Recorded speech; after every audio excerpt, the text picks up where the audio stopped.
In the dim glow of a summer evening in a small southern town, where the air hung heavy with the scent of magnolias and unspoken tensions, a young black boy named Jamal stood frozen on the cracked sidewalk.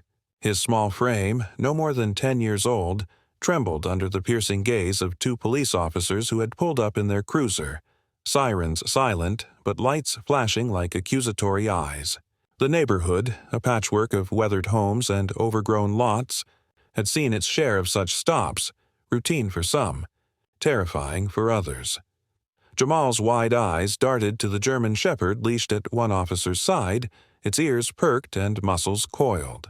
The dog, trained to sniff out secrets, paced restlessly, its nose twitching toward the boy's tattered backpack slung over his shoulder. The officers, their faces etched with suspicion, muttered about a recent string of thefts in the area, their words laced with the kind of assumptions that had plagued families like Jamal's for generations. But then, in a moment that seemed to stretch into eternity, Jamal did something subtle, almost imperceptible. His small hand, hidden partially by his side, formed a quiet gesture, a silent signal directed at the dog. It wasn't a command or a plea, but something instinctive, born from a desperate hope. The dog's head snapped up, its eyes locking onto the boy's. A low whine escaped its throat, and it tugged at the leash, not toward Jamal, but away, toward the shadows beyond the streetlight. The officers exchanged puzzled glances as the dog pulled insistently, its behavior shifting from routine to urgent. What could this child possibly know that the animal sensed? As the dog began to dig at the edge of an abandoned lot nearby, the air thickened with anticipation. Little did anyone know, the discovery about to unfold would shatter illusions, expose hidden truths, and leave the entire community reeling in shock. Jamal grew up in Elmwood, a town where the lines between safety and suspicion were drawn along the color of one's skin. His mother worked double shifts at the local diner, her hands calloused from years of scrubbing plates and swallowing slurs from patrons who tipped poorly on principle. His father had left years ago, chased away by the weight of constant harassment from authorities who saw every black man as a threat. Jamal, with his bright eyes and quick smile, navigated this world carefully, learning early to keep his head down and his words few. School was a refuge, but even there the shadows of prejudice loomed. Teachers overlooked his raised hand, and playground taunts echoed with words that cut deeper than any scrape. On this particular day, Jamal had been walking home from the library, his backpack heavy with books on animals, dogs in particular. He had always been fascinated by them, watching from afar as police K-9 units paraded through town during community events, symbols of power that both awed and intimidated him. The trouble started when a neighbor, Mrs. Hargrove, an elderly white woman known for her nosy vigilance, called the police. She claimed to have seen a suspicious boy lingering near her yard, fitting the description of someone involved in recent petty thefts, missing garden tools, a bicycle from a porch. The officers arrived swiftly, their approach standard. Lights on, questions sharp, assumptions ready. Jamal stood there, heart pounding, knowing that in Elmwood, innocence was a luxury not afforded to boys like him. As the officers questioned him, their tones dripping with doubt, Jamal felt the familiar sting of being seen not as a child, but as a suspect. The dog, named Rex, was brought forward to search his bag, a routine procedure that felt anything but routine. But Jamal remembered something from his books. Dogs could sense more than just contraband. They could detect fear, pain, even hidden dangers. In that split second, as the officers loomed closer, Jamal's mind raced to a secret he carried, not of guilt, but of a deeper wound inflicted by the very system now cornering him. The tension mounted as Rex sniffed around Jamal's backpack, the officers watching with folded arms, confident in their judgment. Jamal's mind flashed back to the weeks leading up to this moment. It had started innocently enough, a school project on community heroes where Jamal chose to research local law enforcement. But his curiosity led him down paths that revealed uncomfortable truths. Whispers from older kids about officers planting evidence during stops, stories of families torn apart by false accusations. Jamal had overheard his mother crying one night about a cousin arrested for nothing, his life derailed by a system rigged against him.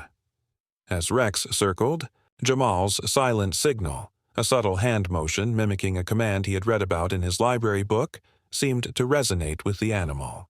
The dog paused, its tail stiffening, then veered away from the boy entirely. The officers frowned, one yanking the leash to redirect, but Rex resisted, pulling toward the overgrown lot adjacent to Mrs. Hargrove's yard. The ground there was uneven, littered with debris from years of neglect, a forgotten corner where the town's divisions were buried under weeds. Jamal's heart raced faster now, not just from fear, but from a glimmer of hope. He knew something the officers didn't, something he had stumbled upon days earlier while playing in that lot. A hidden spot where strange items were discarded, items that didn't belong to the neighborhood kids.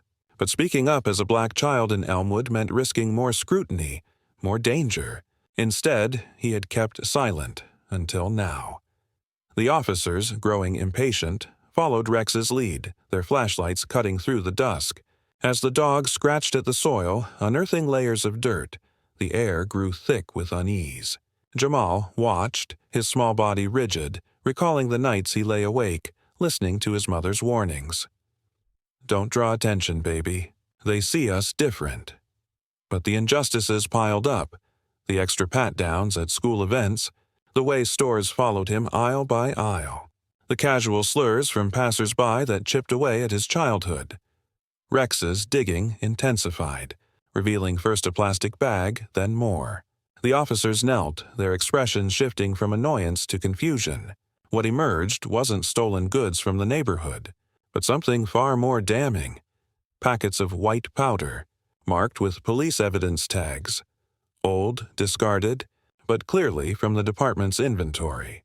Whispers of corruption had circulated in Elmwood for years, tales of officers skimming from busts, planting drugs on innocents to meet quotas. But here was proof, hidden in plain sight, perhaps dumped by a panicked insider.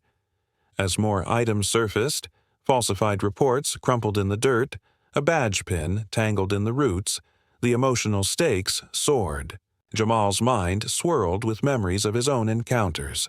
The time an officer stopped him for looking suspicious while walking to school, the fear that gripped him like a vice. The town's black community had endured this silently, their stories dismissed as exaggerations. Now, with Rex unearthing the truth, the veil was lifting, exposing the rot beneath the badge. The officers radioed for backup. Their voices tense, but Jamal stood firm, his silent signal having set off a chain reaction.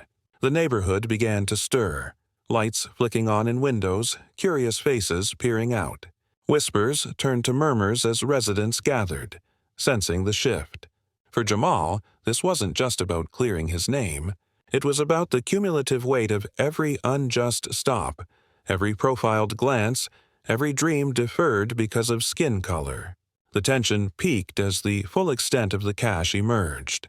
A trove of evidence pointing to systemic abuse within the force, hidden away to avoid scrutiny. In the heart of the chaos, Rex's frantic digging reached its zenith, unearthing a sealed container buried deeper than the rest. The officers, now sweating under their uniforms, pried it open with gloved hands, their faces paling in the flashlight beams. Inside lay a collection of body camera footage drives, labeled with dates of infamous incidents, stops gone wrong, where black residents were roughed up without cause, evidence tampered with to cover tracks. The shocking discovery hit like a thunderclap. Not just petty corruption, but a network of racial targeting, documented in the officers' own recordings. One drive showed a familiar face, Jamal's uncle, arrested years ago on fabricated charges, his pleas ignored as drugs were planted in his car. The implications exploded outward. This wasn't isolated, but a pattern of injustice that had ruined lives, fueled by prejudice embedded in the department. Jamal, still standing silently, felt a surge of vindication mixed with sorrow. The dog, loyal to its training, had exposed what humans had willfully ignored. Backup arrived, sirens wailing, but the damage was done. The truth laid bare. shocking everyone from the gathering crowd to the officers themselves, who now faced the unraveling of their authority. As the night unfolded, the discovery triggered an immediate investigation. The buried evidence led to arrests within the police department, including the 2 officers at the scene, who were suspended pending review. Jamal's name was cleared instantly, but more importantly, the trove sparked a community reckoning. Town hall meetings erupted with stories long suppressed, Black residents sharing tales of harassment that mirrored Jamal's experience. Reforms followed. Body camera mandates strengthened, bias training implemented, and an independent oversight board established. For Jamal, the event became a turning point. His mother held him close that night, whispering thanks for his quiet bravery. The library books that inspired his signal became symbols of empowerment, and he grew into a young advocate, speaking at schools about resilience in the face of injustice. The dog, Rex, was reassigned, but in Jamal's mind, it remained a hero, a bridge between worlds divided by color. This story, drawn from the echoes of real racial injustices like those in Ferguson or countless unnamed towns, reminds us that silence can be a weapon, and truth, once unearthed, cannot be reburied. What if a single gesture could dismantle systems of oppression? Let it encourage us to listen to the unspoken signals around us, fostering empathy and change in a world still grappling with its shadows.